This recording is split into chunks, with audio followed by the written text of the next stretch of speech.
జరిగింది. నా ఎంక్వైరీలు ఏమన్నా ట్రాన్స్ఫర్ అవుతారు, సంపాదించుకుని ఇక్కడి నుంచి వెళ్ళిపోవచ్చు అనుకున్నాను. అబ్సల్యూట్లీ నేను కలెక్టర్కి రాసే లెటర్తో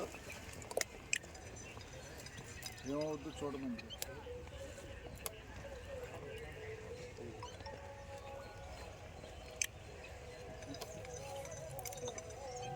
పాత గతంలో పట్టాలు చేసిన 2 ఎకరాల చిల్లర తప్ప మిగతా అన్నీ కూడా నువ్వు ప్రిపేర్ అయ్యింది. ఇల్లు లేని వాళ్ళకి గవర్నమెంటే ఇల్లు ఇస్తానంది. చెరువుల్లో గడ్డల్లో కాదు కదా.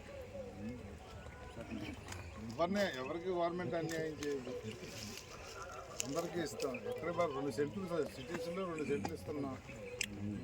ఎక్కడో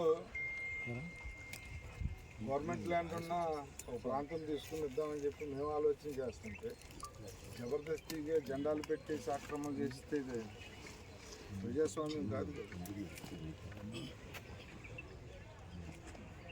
ఆ జెండాలేం పట్టాలు కాదు కదా. ఒకరిని చూసి ఒకరు గవర్నమెంట్ ఇస్తానన్నా కూడా దాన్ని తీసుకోకుండా నీకు ఒకటే చెప్తున్నాను, ఇక్కడి నుంచి ఎవరన్నా ఏ నాయకత్వం వస్తే ఇప్పుడున్న వాళ్ళందరికీ కూడా ప్రతి ఇల్లు లేని ప్రతి ఒక్కరి పేరు తీసుకో, స్థలం ఇద్దాం అంతే తప్ప చెరువులు గడ్డల్లో ఇల్లు కట్టేస్తానంటే చూసి ఉంటున్నది లేదు. ఎందుకంటే దుర్మార్గం అన్నమాట. గవర్నమెంట్ ఉందా లేదా నాకు అర్థం కాదు. పక్కా ఇల్లు కట్టేసినా మీ వ్యవస్థ నిద్రపోతూ ఉంటే పేపర్లో రాస్తే ఎమ్మెల్యే అండదండలు, ఎన్డీఏ కూటమి అండదండలు, లేకపోతే అధికారులు కళ్ళు మూసుకున్నారు. అధికారులు ఎలాగో కళ్ళు మూసుకున్నారు. మాకేం సంబంధం? అసలు ఆక్రమణకు సంబంధం ఉంటుంది. ఎమ్మెల్యే అండదండలు ఏంటి?